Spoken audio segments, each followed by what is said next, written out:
Hi friends, paneer curry ఎలా చేసుకోవాలి వీడియోలో చూసేద్దాం. ఫస్ట్ ఒక 2 big size tomatoes, 1 big size onion, తర్వాత ఒక బిర్యానీ ఆకు, 2-3 మిరియాలు, 2 దాల్చిన చెక్కలు, జాపత్రి కొంచెం జీలకర్ర, తర్వాత 4-5 లవంగాలు. ఇవన్నీ కూడా ఆయిల్లో ఫ్రై చేసుకోవాలి 1 బై 1 యాడ్ చేసుకుంటూ.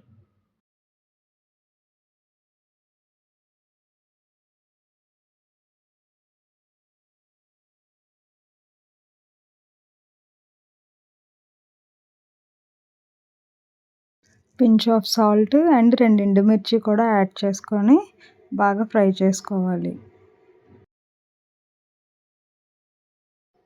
మధ్యలో మూత తీసేసి అలా కలుపుకుంటూ ఉండాలి. కలర్ ఇలా చేంజ్ అయితే మనకి ఫ్రై అయిపోయినట్టే. ఇప్పుడు పన్నీర్ని క్యూబ్స్లా చిన్న ముక్కలుగా కట్ చేసుకోవాలి.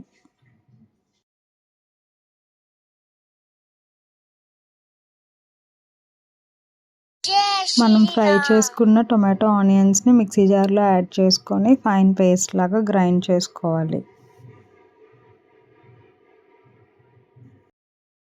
మనం కట్ చేసుకున్న పన్నీర్ ముక్కల్ని కొంచెం హాఫ్ బాయిల్ చేసుకోవడానికి ఒక గిన్నెలోని వాటర్ యాడ్ చేసుకొని కొంచెం హీట్ ఎక్కిన తర్వాత మనం కట్ చేసి పెట్టుకున్న పన్నీర్ పీసెస్ని అందులో యాడ్ చేసుకుంటాము.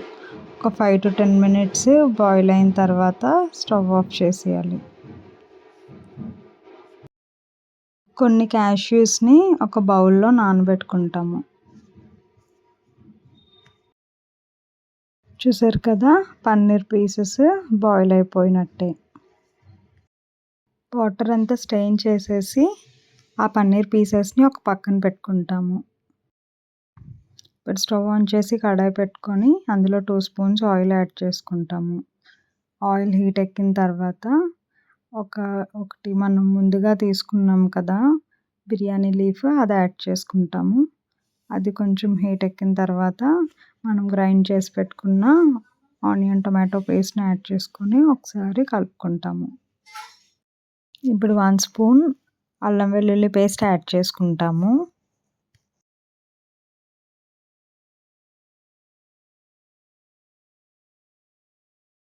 టొమాటో పేస్ట్ బాగా ఫ్రై అయిపోయినట్టే. ఇప్పుడు ఇందులో మనం స్ట్రెయిన్ చేసుకున్న పన్నీర్ పీసెస్ని యాడ్ చేసుకొని ఒకసారి బాగా కలుపుకుంటాము.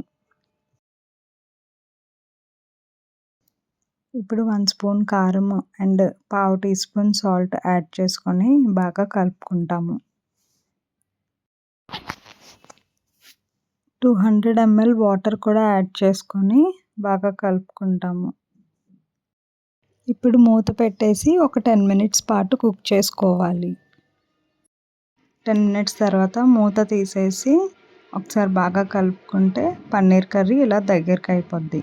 ఇప్పుడు ఈ టెక్స్చర్లోని మనం ఒక 1/2 స్పూన్ బటర్ యాడ్ చేసుకుంటాము.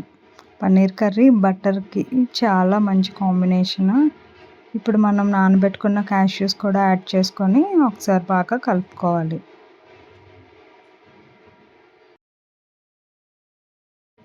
ఇప్పుడు ఇందులోనే మనం ఒక 1 స్పూన్ ధనియా పౌడర్ కూడా యాడ్ చేసుకుంటాము.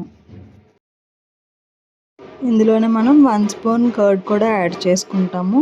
ఫ్రెష్ క్రీమ్ ఉంటే ఫ్రెష్ క్రీమ్ కూడా యాడ్ చేసుకోవచ్చు. అంతే, పన్నీర్ కర్రీ రెడీ అయిపోయినట్టే. ఇప్పుడు అది బౌల్లోకి ట్రాన్స్ఫర్ చేసుకొని సర్వ్ చేసుకోవడమే. Thank you for watching. Like, share, comment and subscribe. Bye.